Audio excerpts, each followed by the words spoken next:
Welcome to Witch Talks, the series for spiritual seekers, witches, and enlightened souls. I'm Hana the Suburban Witch, professional tarot reader, astrologer, and witch, and I hope you're ready to get up close and personal with your favourite witches. Hello, I'm so glad to have you back with me today. I hope you're having a wonderful day, and no matter when you're catching this, it's the right time. Today we are talking about low energy witchcraft.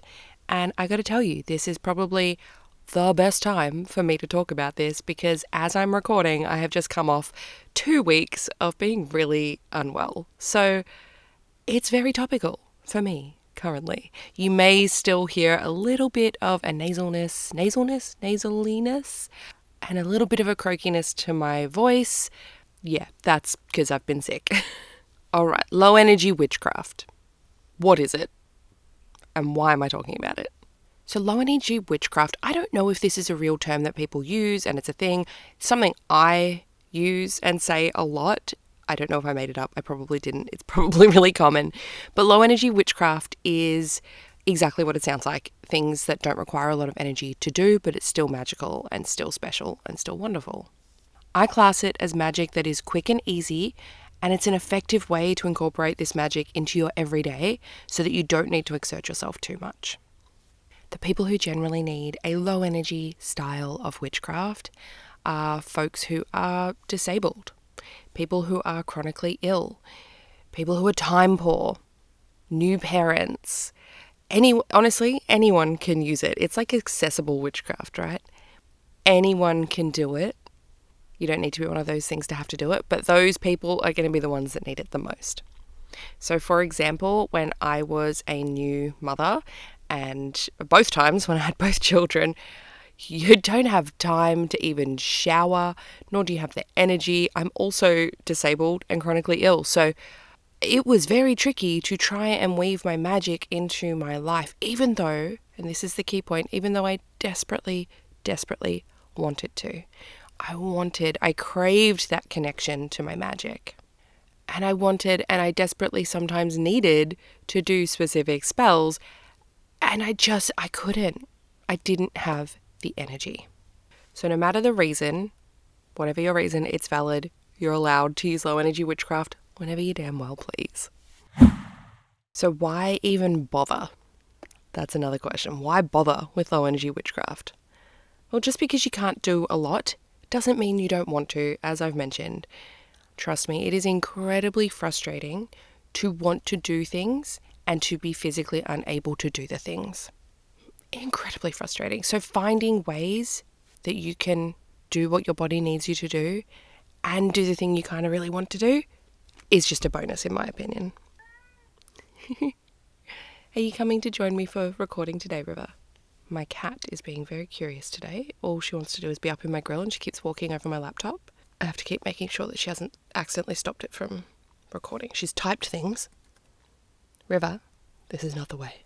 Don't you grow on that laptop. A question I am often asked is it still effective? And the answer is yes, and. So yes, it is. And sometimes there are more effective ways to do a specific working or a spell or a ritual. And sometimes we just simply cannot do it that way. So this is the best thing for us. Does that make sense? I hope I'm explaining it properly. Let me give you an example.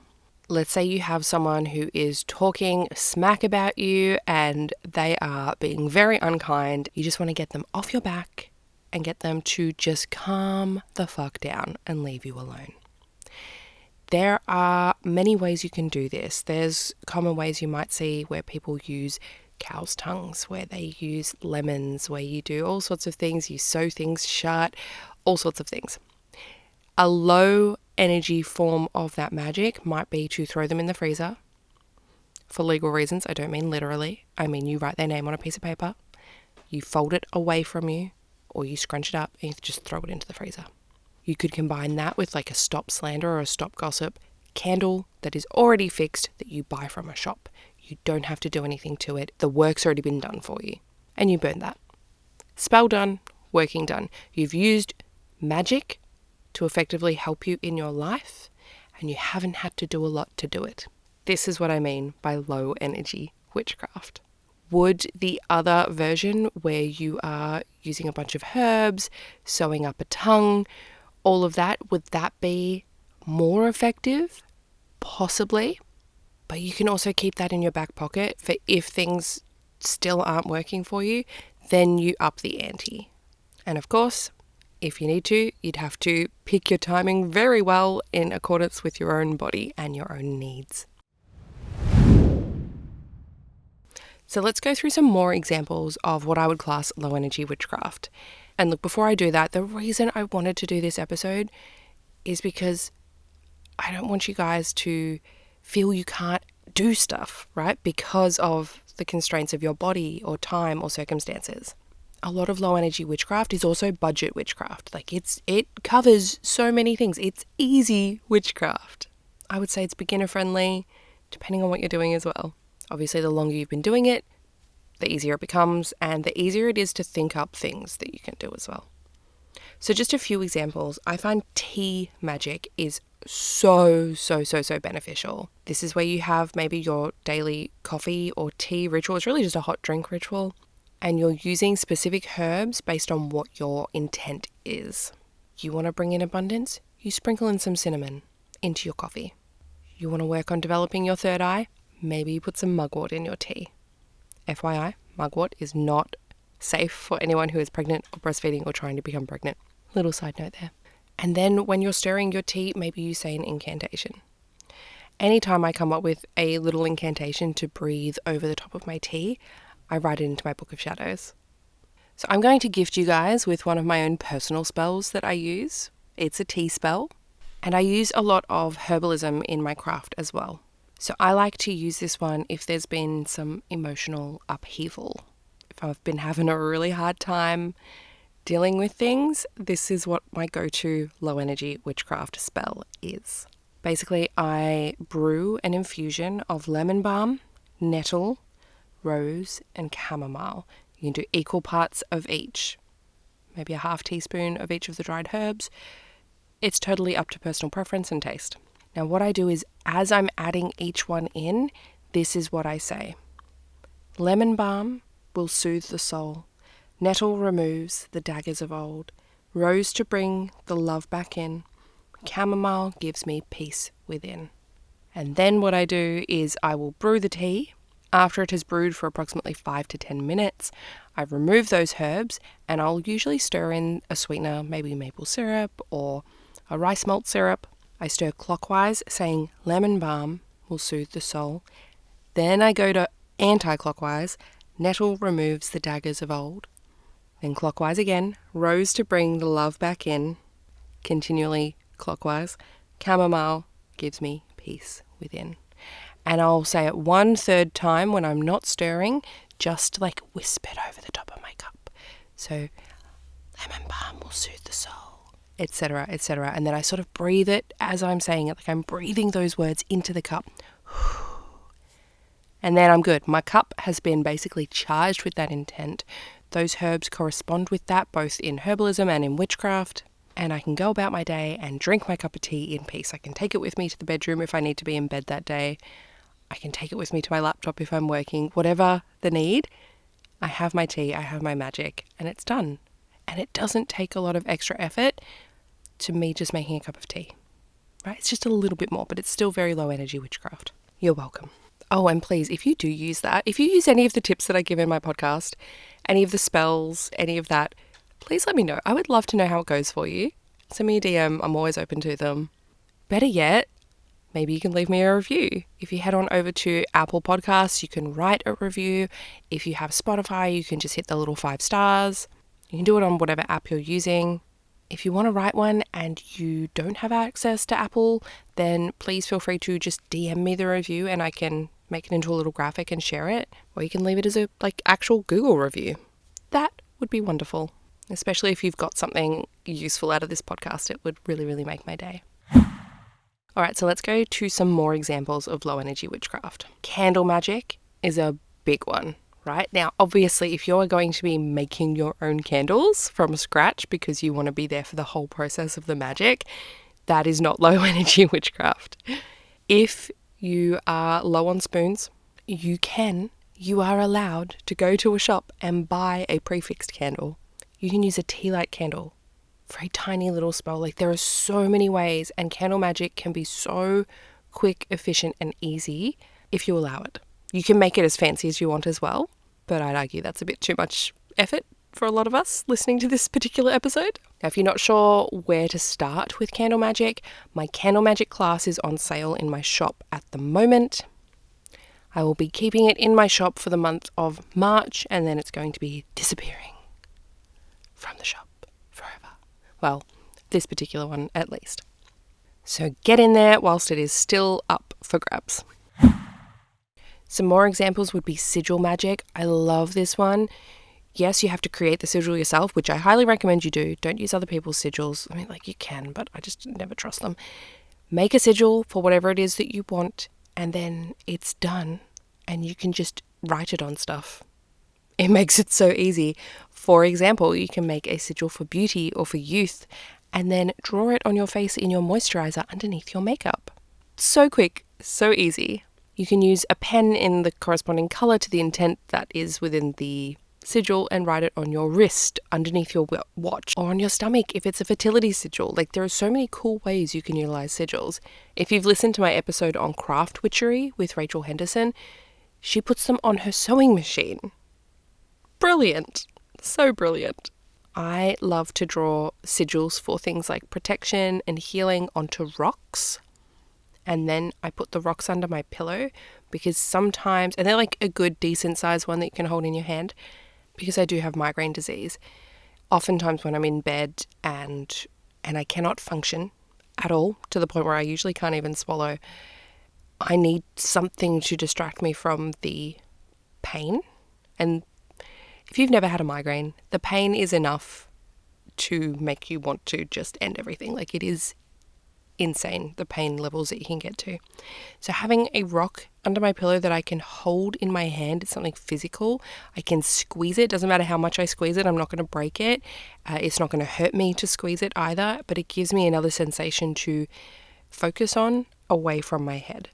Because sometimes medications fail, or I can't take anymore, and sometimes you just need a rock in your hand to squeeze. So sigils are wonderful.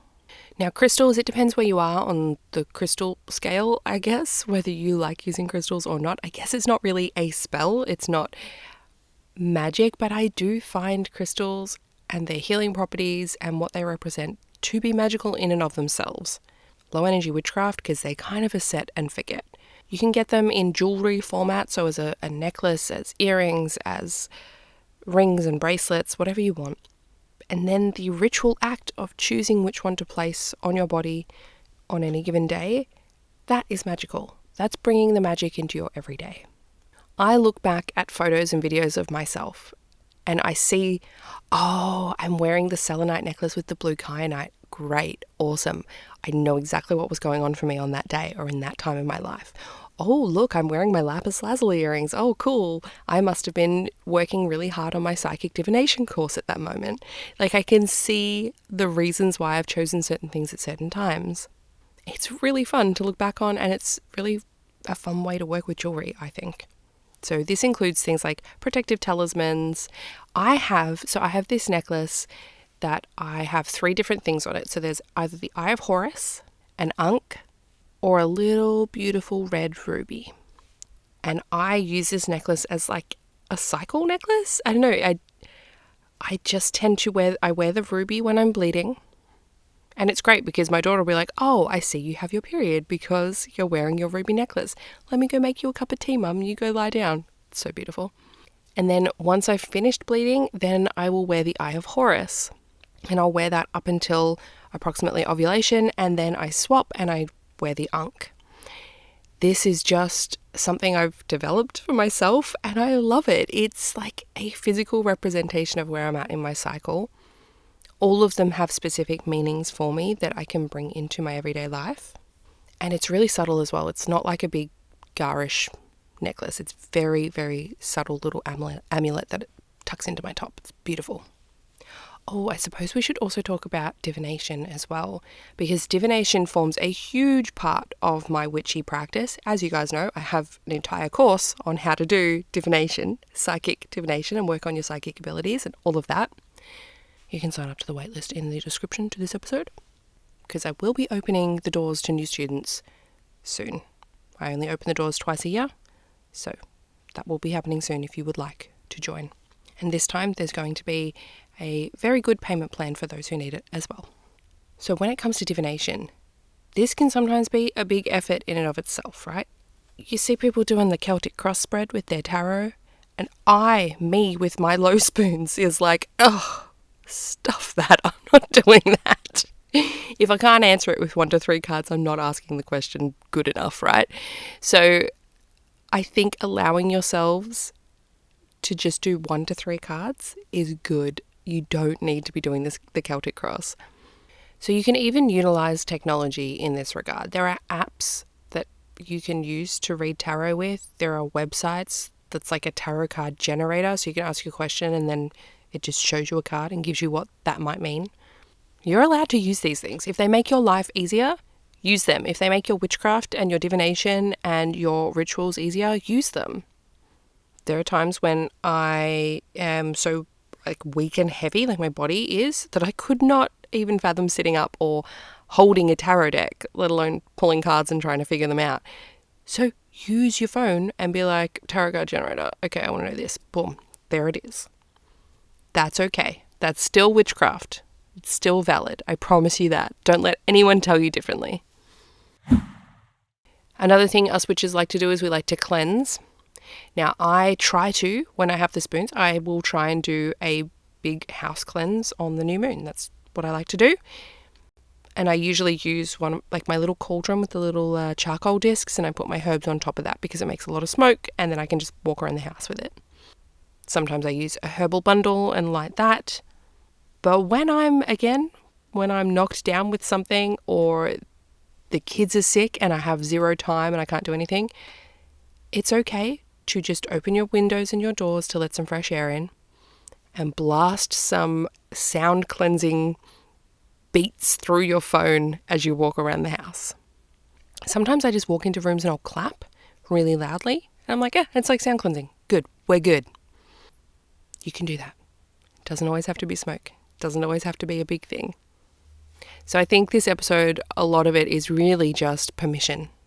Permission to do things differently. Permission to do things in a way that is easier. Permission to do things in a way that doesn't take as long.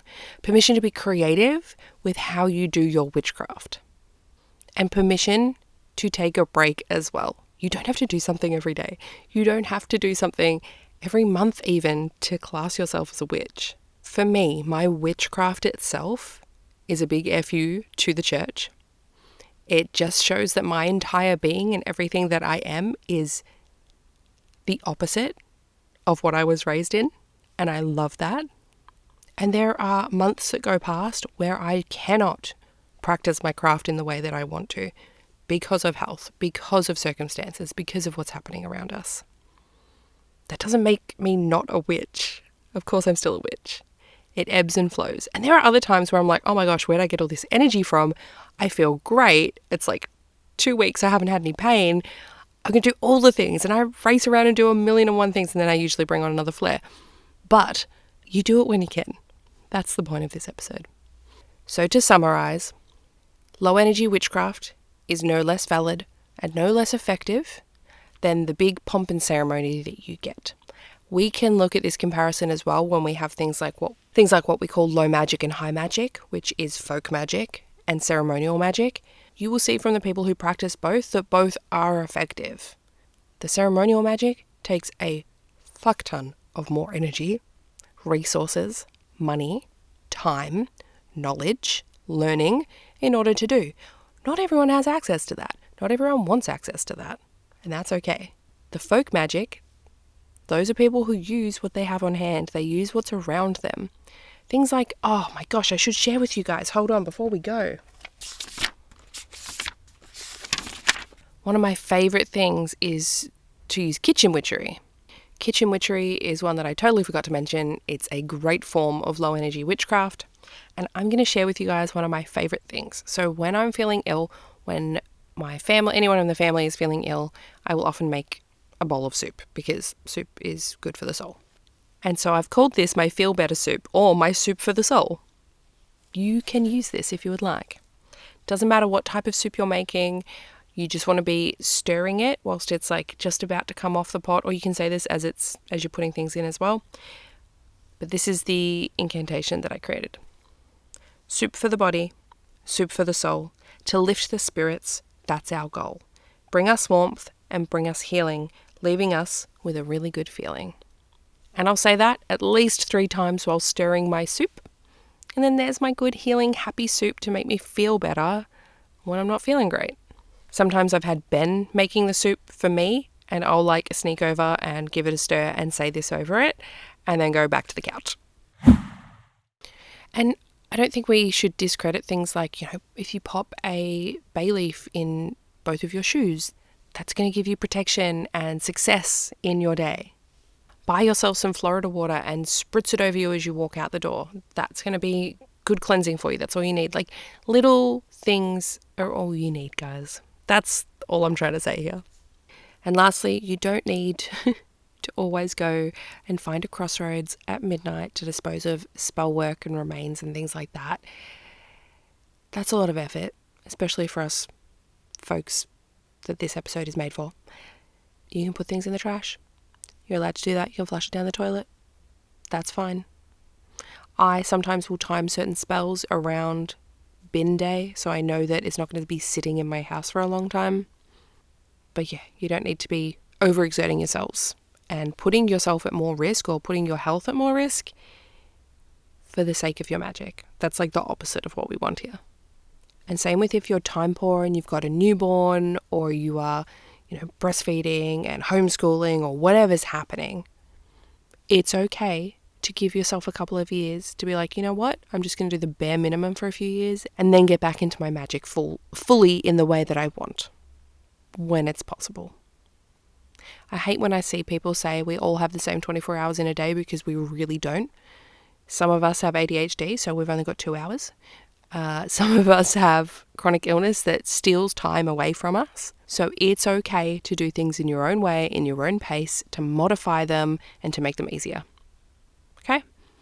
Doesn't make anyone any less of a witch. So that's my main message that I want you guys to take away with today.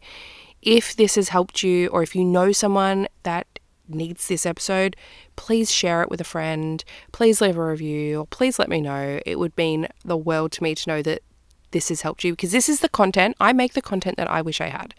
I wish someone told me this 10 years ago. I wish someone had said, hey, it's okay. You don't have to do the big stuff. You don't have to make it fancy. I had to learn that for myself through trial and error, when I'd pushed myself too far, or when I couldn't do the fancy thing and I modified it and realized it actually still worked just fine. If you've ever taken my divination course, in the tea leaf reading lesson, I do let everyone know that when I began, I would put the leaves in the cup, because that's how you're supposed to do it. I'm doing air quotation marks as I'm saying this. And then I would try and sip it and have to filter the leaves through my teeth, and it was not fun. It wasn't enjoyable. And then one day I was like, why don't I just add the leaves at the end? Why don't I drink my tea, leave a little bit, and add the leaves then? And guess what, guys? It worked exactly the same. There was no reason I should have been putting myself through the torture of trying to strain tea leaves through my teeth. So in human design, I have a 1-3. That's knowledge and experience. I experience all the BS so you guys don't have to. That's how I learn, so I can pass it on to you all. That's like my shtick, my main thing. So, I hope you have enjoyed today's episode. I look forward to bringing you more episodes, as usual. That is my goal as a podcast host, to bring you lots of episodes and for you guys to enjoy it. And if you would like a copy of the 2 spells that I mentioned here today, I will be posting them in the Suburban Witches Society Facebook group for my members to access easily, on top of all of the regular monthly bonuses that they get as well. You'll find all relevant links in the description to this episode, and I hope that you have a wonderful day wherever you are in the world today, and I will catch you next time.